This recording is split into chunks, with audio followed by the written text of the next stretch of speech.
বন্ধুরা, voice of Bithi channel থেকে আমি মিষ্টি মনি। নিত্য নতুন রোমান্টিক ভালোবাসার গল্প পেতে আমাদের চ্যানেলটি সাবস্ক্রাইব করে পাশে থাকা বেল আইকনটি বাজিয়ে দেবেন। লাইক এবং কমেন্ট শেয়ার করতে ভুলবেন না। ধন্যবাদ। এখন কান ধরো এই মুহূর্তে। অশ্রুসিক্ত দয়াদে তাকায় কণ্ঠ ভীষণ কাঁদা পাচ্ছে তার, কিন্তু কাঁদতে পারছে না। এত স্টুডেন্টের মাঝে এভাবে অপমান করছে তাদেরই প্রফেসর তুর্য খান। তার তো কোনো দোষই নেই এসবের মধ্যে, কিন্তু তবুও শাস্তি তাকেই পেতে হচ্ছে। ঘন্টাখানেক আগের কথা, ক্লাসরুমে বসেছিল রিয়া ও কণ্ঠ। হুট করে এই ক্লাসে তাহিয়া এসে বলল, গাইস, জানি না কি হয়েছে, বাট তুর্য স্যার আসছে, কপালের কিন্তু দুঃখ আছে, বুঝে নাও। সোহা একটু বিরক্ত দিয়ে জিজ্ঞাসা করে, নো ইয়ার, কণ্ঠকে ডেকে পাঠিয়েছে, ও নাকি চিঠি দিয়েছে। তানিয়া এটাই বলল। সবাই আর চোখে তাকায় কণ্ঠের দিকে। ওদিকে ও কিছুই বুঝতে পারছে না কিসের চিঠি। দুটো শুকনো ঢোকিলে রিয়া, ব্ল্যাক শার্ট, তার ওপর স্যুট পরে, পকেটে হাত গুজে টান টান হয়ে দাঁড়ায় তুর্য খান। লোকটাকে দেখা মাত্র বুকের ভেতর ধরফর করতে শুরু করেছে কণ্ঠের। কে জানে কি করেছে সে, কিন্তু যতদূর মনে পড়ছে সে তো কিছুই করেনি। ক্লাসরুমের প্রায় স্টুডেন্টের মধ্যমণি তখন তারা দুজনেই, সবাই উৎফুল্ল হয়ে আছে জানার জন্য ব্যাপারটা কি। ওদের এক সাইডে তাহিয়া, রিয়া, সোহা দাঁড়িয়ে আছে।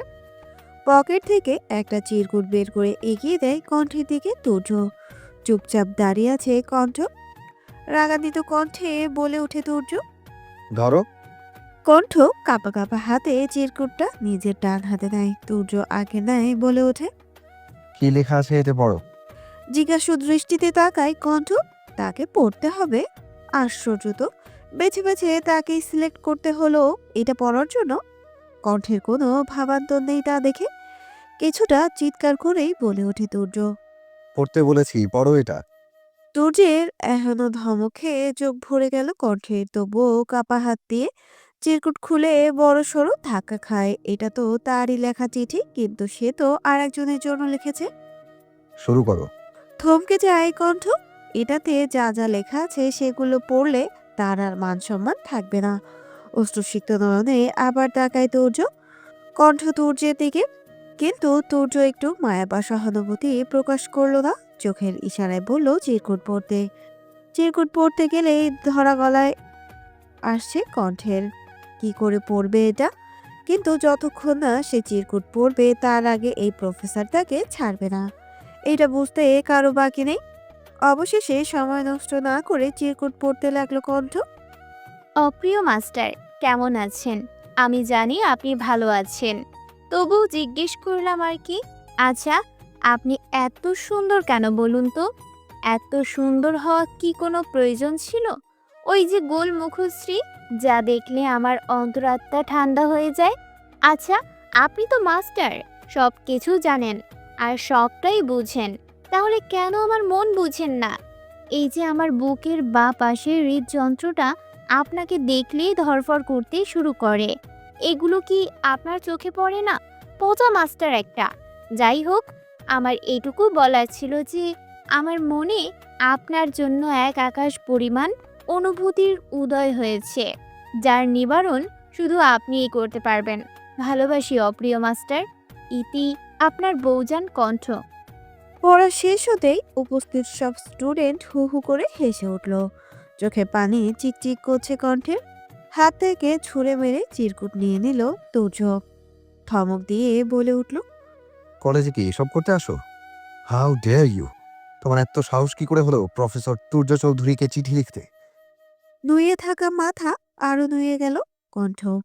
এখানে সত্যি তার কোনো দোষ নেই, এটা তো ওর বোবা কণ্ঠের ভাবনার মধ্যে। এখানে তুর্য আবার ধমকের স্বরে বলে ওঠে। এখন কান ধরো এই মুহূর্তে। আশেপাশে এক নজর তাকায় কণ্ঠ। সবাই ওকে নিয়ে মাতামাতি করছে। অনেকে আবার মুখ চেপে হাসছে। সবকিছু বিষাক্ত তীরের ন্যায় বুকে এসে বিচ্ছে কণ্ঠের। অবশেষে তুর্য সবার সামনে কান ধরিয়ে দাঁড় করিয়ে রাখে কণ্ঠকে। এমন অপমানিত হবে কণ্ঠ বোঝেনি। বোকা মেয়ে কণ্ঠকে ওভাবে কান ধরে দাঁড়িয়ে থাকতে দেখে ভীষণ খারাপ লাগছে রিয়ার। আসলে ভুল কিন্তু ওর না, কিন্তু মাঝখান থেকে ফেসে গেছে বোকা কণ্ঠ। আজ সারাদিন তুমি এই মাঠে কান ধরে দাঁড়িয়ে থাকবে, বলে দিলাম। Got it? যদি আমার কথা নচর হয় তাহলে খুব খারাপ হবে। কথাটা বলেই বড় বড় পা ফেলে অফিস রুমের উদ্দেশ্যে রওনা দিল তুর্য চৌধুরী। কণ্ঠ ঠায় দাঁড়িয়ে আছে। কলেজে পা রাখার পর থেকে দেখে আসছে এই প্রফেসরকে। ওদের শুধু ছাত্রী আর শিক্ষকের সম্পর্ক নয়, সম্পর্কে বেআই ও বেআইন হয়।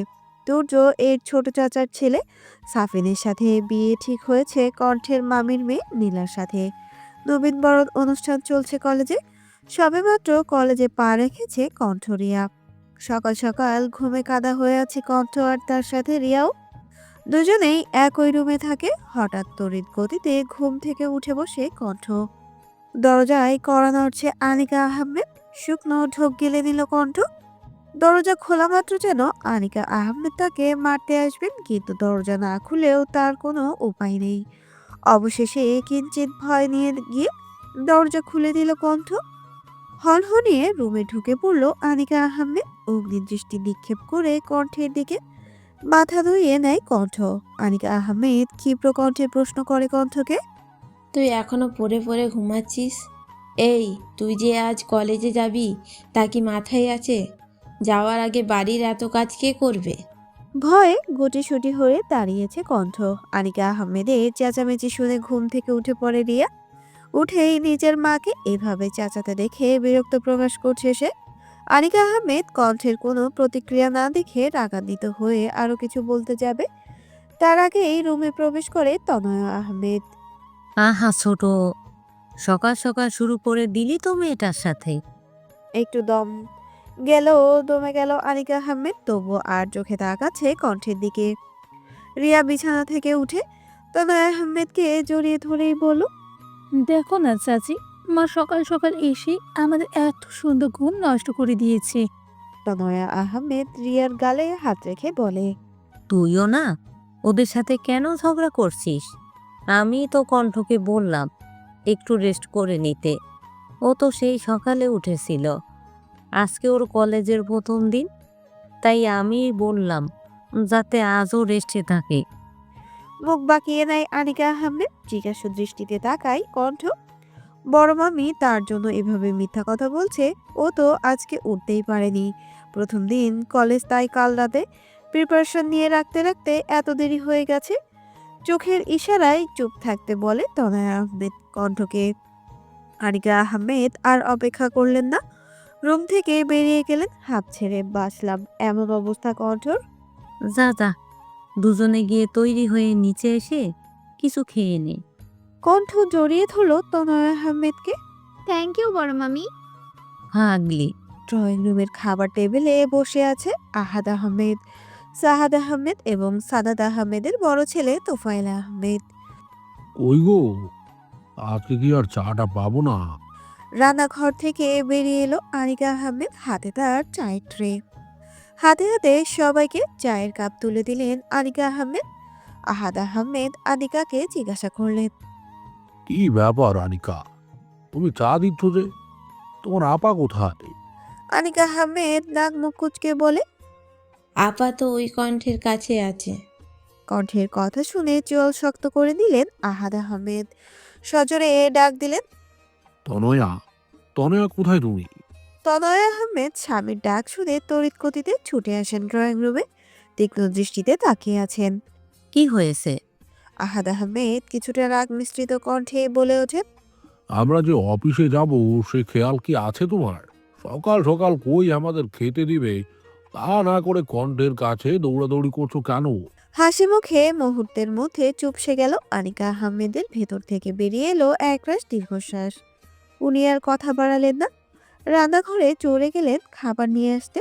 সাহাদ আহমেদ ভাইয়ের এই আচরণে বিরক্ত প্রকাশ করেন। যত যাই হোক, কণ্ঠ তো তাদের ছোট বোনের মেয়ে, তার সঙ্গে এমন আচরণ করা কি ঠিক? ভাইয়া, এটা কিন্তু তুমি ঠিক করছো না। কণ্ঠ তো আমাদের বাড়ির একজন সদস্য, তাহলে সবাই ওর সঙ্গে এমন ব্যবহার করলে ওই ছোট্ট মেয়েটার মনের ওপর দিয়ে কি যাবে ভাবতে পারছো?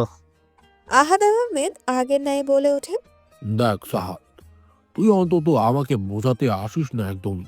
জানি না কেন নাহিদা নিজের মেয়েকে আমাদের ঘাড়ে চাপিয়ে দিয়ে চলে গেল। তপ্ত শ্বাস ফেলে সাহাদ আহমেদ সিঁড়ির কাছে দাঁড়িয়ে সবটা শুনে কণ্ঠ চোখের কোণে চিকচিক করছে অশ্রু। ঘাড়ে কারো হাতের স্পর্শ পেয়ে পেছনে ফিরে তাকালো। রিয়া দাঁড়িয়ে আছে, হুট করে তাকে জড়িয়ে ধরে বলে, চাচার কথায় কিছু মনে করিস না বোকা কণ্ঠ আমার। অধর টেনে হাসে কণ্ঠ। অতঃপর রিয়াকে জড়িয়ে ধরেই বলে, কিছু মনে করার আগেই তো তুই এসে মন থেকে সব খারাপ লাগা উধাও করে দিলি। ঠিক আছে, এখন চল, আজকে তো কলেজের প্রথম দিন, রেডি হতে হবে। রিয়া কণ্ঠকে নিয়ে আবারও রুমের দিকে ফিরে গেল। বিছানায় উপর হয়ে শুয়ে আছে তুর্য। গায়ে কিছুই নেই, সাদা কম্বল জড়িয়ে আছে। দরজায় কড়া নড়ছে অহনা খান। তুর্য, তুর্য বাবা উঠে পড়, সহিতা এসেছে। বিছানা থেকে উঠে দরজা খুলে দেয় তুর্য। ভিতরে আসে অহনা খান। কি রে, তুই এখনো বসে আছিস যে? সহিতা তো এসে গেছে। তুর্যের কোনো ভাবান্তর নেই। সে আলমারি থেকে ট্রাউজার নিয়ে ওয়াশরুমে চলে যায়। বিরক্ত হলেন অহনা খান। ছেলের মতিগতি কিছুই আন্দাজ করতে পারেন না উনি। ফ্রেশ হয়ে একেবারে কলেজে যাওয়ার জন্য তৈরি হয়ে বেরিয়ে পড়ে। হাতে আছে কিছু ফাইল। আজ কলেজে ফার্স্ট ইয়ারে নবীনবরণ অনুষ্ঠান, তাই তাকে থাকতে হবে। অবশ্য কলেজ তার পরিচিত আঙ্কেলের। আমেরিকা থেকে পড়াশোনা করে আসার পর আঙ্কেল নাহিদ অনেক রিকোয়েস্ট করেছে তাকে ওদের কলেজে জয়েন করতে। কলেজের প্রায় সব ফ্যাসিলিটিস পায় সে। সোফায় বসে অনেকক্ষণ ধরে অপেক্ষা করছে সহিতা। কখন তুর্য আসবে? তার সাথে আজকে ঘুরতে যাওয়ার কথা ছিল। প্রায় 2 মাস ধরে তাকে বলেছে ভালোবাসে, কিন্তু তুর্যের ভাবান্তর নেই। অবশ্য তুর্য এখনই এইসব প্যারা নিতে চাইছে না। তবুও অনেকটা চেষ্টার পর রাজি হয়েছে তুর্য। কাল রাতে অনেকক্ষণ সময় নিয়ে মানিয়েছে তুর্যকে। আজ শপিংয়ে যাবে ওরা। ওর ভাবনার মাঝে সিঁড়ি থেকে নেমে আসে তুর্য। ঠোঁটের কোণে ফুটে ওঠে হাসি। সহিতাকে দেখে গম্ভীর মুখখানি আরো একটি গম্ভীর করে নেয়। এ কি, এত সকালে ফ্রেশ হয়ে একেবারে কলেজে যাওয়ার জন্য তৈরি হয়ে বেরিয়ে পড়ে। হাতে আছে কিছু ফাইল। আজ কলেজে ফার্স্ট ইয়ারের নবীন বরণ অনুষ্ঠান, তাই তাকে থাকতে হবে। অবশ্য কলেজ তার পরিচিত আঙ্কেলের। আমেরিকা থেকে পড়াশোনা করে আসার পর আঙ্কেল নাহিদ অনেক রিকোয়েস্ট করেছে তাকে ওদের কলেজে জয়েন করতে। কলেজের প্রায় সব ফেসিলিটিস পায় সে। সকাল, তুমি? তুর্যের প্রশ্ন শুনে হকচকিয়ে বসা থেকে উঠে দাঁড়ালো সহিতা। তুর্য, তুমি কি ভুলে গেলে আজ আমাদের শপিংয়ে যাওয়ার কথা ছিল? কপাল চুলকায় তুর্য।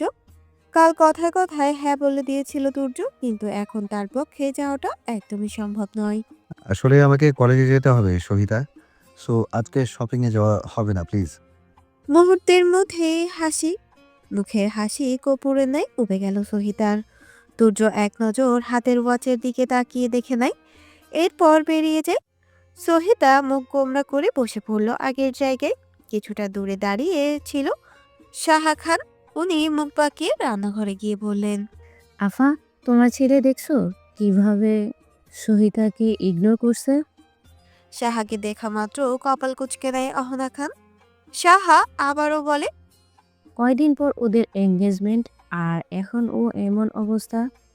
আচ্ছা, আদৌ কি বিয়েটা হবে?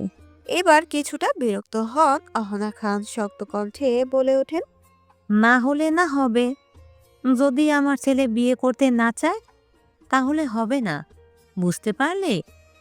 তুমি বরং নিজেকে নিয়ে ভাবো। হাতের চশমা শব্দ করে রেখে রান্নাঘর থেকে বেরিয়ে গেল অহনা খান। এই হাড় কাঁপানো শীতে কলেজের গেটের সামনে দাঁড়িয়ে আছে কণ্ঠ এবং রিয়া। অপেক্ষা করছে দুজনে। এখনো কলেজের গেট পর্যন্ত খোলা হয়নি।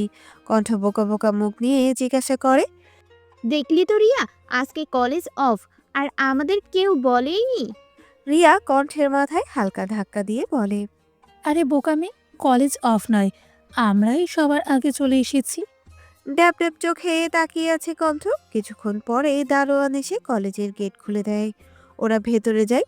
কলেজ ক্যাম্পাসে ঢুকতেই দেখতে পায় হিয়া বড় বড় বিল্ডিং।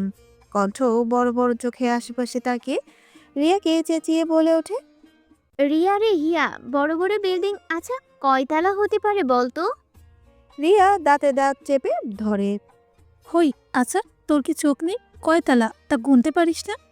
কণ্ঠ বোকা বোকা চাহনি দিয়ে রিয়াকে বলে। রাগ করিস কেন? নতুন ফুল দিয়ে বরণ করে নেওয়া হয় নবীনদের, কিন্তু এসবের মধ্যেও বেশ ক্লান্ত লাগছে কণ্ঠ এবং রিয়াকে। সেই সকালে ওরা এসেছে, সবকিছুর আয়োজন করতে করতে 11টা বেজেছে, আর অনুষ্ঠান শেষ হতে হতে 3টে। এর মধ্যে এখনো দুজনের পেটে কিছুই পড়েনি। বাড়ি দিকে পা বাড়াতেই চোখ দুটো সামনের দিকে স্থির হয়ে গেল কণ্ঠের। সামনে দাঁড়িয়ে থাকা সুঠামদেহী পুরুষকে দেখে বুকের ভেতর দুঃখ করে উঠল তার। গায়ের রং ততটা ফর্সা না হলেও বেশ সুন্দর, মুখশ্রী জুড়ে গভীরতা। পরনে হালকা ধূসর রঙের শার্ট, হাতাগুলো কোণে পর্যন্ত গুটিয়ে রেখেছে। চোখে চোখ পড়তেই পলকহীন দৃষ্টিতে তাকিয়ে আছে কণ্ঠ। ভুলেই গেছে সে সামনে দাঁড়িয়ে থাকা লোকটি তাকেই দেখছে। তুর্য খান সরু দৃষ্টিতে লক্ষ্য করছে কণ্ঠকে। ব্যাপারটি বুঝতে পেরে চোখ সরিয়ে নেয় কণ্ঠ। কণ্ঠ, ওই দেখ কলেজের সব থেকে গম্ভীর প্রফেসর তুচ্ছ খান। রিয়ার কণ্ঠ কথা শুনে কণ্ঠ বুঝতে পারলো এই সেই স্যার যার কথা আসার পর থেকে শুনে যাচ্ছে। নতুন করে সংসার করার স্বপ্ন আমার নেই, তাই তুমি যদি বিয়ের কথাটা না বলো তাহলেই আমি খুশি হব মা। তোফায়েল অফিস থেকে বাড়ি ফিরেছে মাত্র, এসেই সোফায় গায়ে এলিয়ে দিয়েছে। ভীষণ ক্লান্ত লাগছে তার। ইদানিং অফিসে বেশ চাপ নিতে হচ্ছে তাকে, যত কাজ সব তার ওপর। আর কত আহাদ আহমেদ এবং শাহাদ আহমেদকে পেশার দেওয়া যায়। ছেলে হিসেবে এখন তো সবটা তাকেই দেখতে হবে। মাথাটা বেশ ধরেছে আজ, তাই হাতের ওয়াচ খুলতে খুলতে আনিকা আহমেদকে বলে, মা, এক কাপ কফি দাও তো, খুব মাথা ব্যথা করছে। উফ। তনয়া আহমেদ কফি বানিয়ে তুলে দেন আনিকার হাতে। উনি নিয়ে গেল কফির কাপ, দিলেন তোফায়েলকে। এর মধ্যে বলে বসলেন বিয়ের কথা। ওনার পছন্দের একটা মেয়ের ছবি আর তার সামনে ধরতেই চোখ মুখ শক্ত করে নেয় তোফায়েল। অতঃপর উপরোক্ত কথা বলে ওঠে। আনিকা আহমেদ তোফায়েলকে বোঝানোর উদ্দেশ্য করে বলে, দেখ বাবা, জীবন তো আর থেমে থাকে না কারোর জন্য। তোরও নেই, হয়তো ওরও নেই, তাহলে তুই কেন মুভ অন করতে চাইছিস না? তার ছেলের হাসি হেসে দেয় তোফায়েল। কে বলেছে এইসব কথা? তারই মা। আচ্ছা, মায়ের জন্যই তো আজ তার জীবন থমকে গেছে। তোফায়েল ম্লান হেসে বলে, তুমি এই কথাগুলো বলছো মা? জানো, আজকে আমার এই অবস্থার জন্য খানিকটা নয়, পুরোপুরি দায়ী তুমি। আচ্ছা, বলতে পারবি কি দোষ ছিল আমার? নিশ্চুপ ভঙ্গি মায়ের মাথা নিচু করে নেয়। আনিকা আহমেদ তপ্ত শ্বাস ফেলে স্যুট হাতে তুলে সিঁড়ির দিকে এগিয়ে যায়। রুমে গিয়ে গায়ে এলিয়ে দিল বিছানায়। চোখের কোণ থেকে বেয়ে পড়ল নোনা জল। চোখ দুটো বন্ধ করে নেয় তোফায়েল। হাতে লাল রঙের বাহারি কাচের চুড়ি, ছমছম আওয়াজ হচ্ছে। ফট করে বিছানায় উঠে বসে তোফায়েল। কপালে জমা হয়েছে বিন্দু বিন্দু ঘাম। স্টাডি রুমে বসে অফিসের কিছু কাজ নিয়ে আলোচনা করছে আহাদ আহমেদ এবং সাহাদ আহমেদ। দুজনেই ভাবছে নেক্সট উইক তোফায়েলকে কিছু প্রজেক্টের কাজে মালয়েশিয়া যেতে হবে হয়তো। চায়ের ট্রে নিয়ে হাজির হয় নীলা। দরজায় টোকা দিতেই আহাদ আহমেদ নীলাকে আসতে বলে। ভেতরে প্রবেশ করে নীলা অধরে হাসি টেনে বলে, তোমাদের জন্য চা এসে গেছে, এই যে এটা চাচার জন্য। নীলা আহমেদের হাতে চা কাপ দিয়ে এরপর নিজের বাবা সাহাদ আহমেদের হাতে চায়ের কাপ দেয়। আহাদ আহমেদ চায়ের কাপে চুমুক দিয়ে বলেন, থ্যাংক ইউ মা, সত্যি এখন এটার খুব প্রয়োজন ছিল। নীলা শব্দ করে হেসে বলে, জানতাম তো তোমাদের এখন এটা খুব প্রয়োজন। আচ্ছা, তোমরা কাজ করো, ডিস্টার্ব করবো না। নীলা ট্রে নিয়ে বেরিয়ে যায়। শাহাদ আহমেদ আহাদ আহমেদকে উদ্দেশ্য করে বলে, মেয়েটা কবে যে বড় হয়ে গেল বুঝতেই পারিনি। আহাদ আহমেদ বলেন, মেয়েরা খুব তাড়াতাড়ি বেড়ে ওঠে। এখন তো দেখছি আমাদের নীলামায়ের জন্য পাত্র দেখতে হচ্ছেই। শাহাদ আহমেদ চায়ের কাপ সেন্টার টেবিলের উপর রেখে বলেন, হ্যাঁ ভাইয়া, সেটা তো ঠিক আছে, কিন্তু আমার ছেলেটা। আহাদ আহমেদ তপ্ত শ্বাস ফেলেই বলেন, চিন্তা করিস না, সব ঠিক হয়ে যাবে। রান্নাঘরে ট্রে রেখে যেই মাত্র বের হতে যাবে তখনই আনিকা আহমেদ নীলাকে থামিয়ে বলে, নীলা, তুই এখন কোথায় যাচ্ছিস? নীলা ম্লান হেসেই বলে, মা, আমাকে স্কুলে যেতে হবে, তুমি বোধহয় ভুলে গেছো। আনিকা আহমেদ ভ্রুকুটি করে বলেন, আমাদের কি কিছু কম আছে যে তোকে অন্যের চাকরি করতে হয়? বয়স তো কম হয়নি, 2 দিন পর বিয়ে দিতে হবে। আর তুই এখন বাইরে বাইরে টই টই করে ঘুরে বেড়ানো বন্ধ করবি না? নিচের দিকে তাকিয়ে তপ্ত শ্বাস ফেলে নীলা মায়ের কথা শুনলে হয়তো তার জীবনও বড় ভাই তোফায়েলের মতো হবে, কিন্তু সে এমন কিছুই ঘটাতে দিবে না। অতঃপর শান্ত কণ্ঠে আনিকা আহমেদকে উদ্দেশ্য করে বলে নীলা, মা, আমাদের একটু একা ছাড়বে? আমরা জানি তুমি মা হও, তোমার চিন্তা থাকে, তুমিও ছেলে মেয়েদের ভালো চাও, কিন্তু এসব করতে গিয়ে যে সবটা আমাদের উপর চাপিয়ে দিচ্ছ, সেটা কি বুঝতে পারছো? কুচকে যাওয়া ব্রু আরো কুচকে বলেন আনিকা। এখন কি তুইও তোর ভাইয়ের মতো আমাকে জ্ঞান দিবি? হঠাৎ মিষ্টি মুখে ঢুকিয়ে দেয় তনয়া আহমেদ। পাশে তাকিয়ে তনয়াকে দেখে হকচকিয়ে গেল আনিকা আহমেদ। নীলার মুখেও একটা মিষ্টি পুড়ে দিয়ে যেতে যেতে বলে তনয়া, গেলাম চাচি, বাই। সালাম আলাইকুম। হ্যালো বন্ধুরা, কেমন আছো তোমরা সবাই? আশা করছি তোমরা সবাই ভালো আছো, সুস্থ আছো। এম রোহিত, ভয়েস অফ বিতি চ্যানেলের পক্ষ থেকে এডিটর। গল্পটি কেমন লাগলো অবশ্যই কমেন্ট করে জানাবেন। এই যে বন্ধুরা, ভয়েস অফ বিতি চ্যানেলে যদি নতুন হয়ে থাকেন তাহলে প্লিজ সাবস্ক্রাইব করে বেল আইকন বাজিয়ে রাখুন, যাতে আপনাদের পরবর্তী গল্পের নোটিফিকেশন সবার আগে আপনি পান। সবাই ভালো থাকবেন, সুস্থ থাকবেন। দেখা হচ্ছে পরবর্তী গল্পে।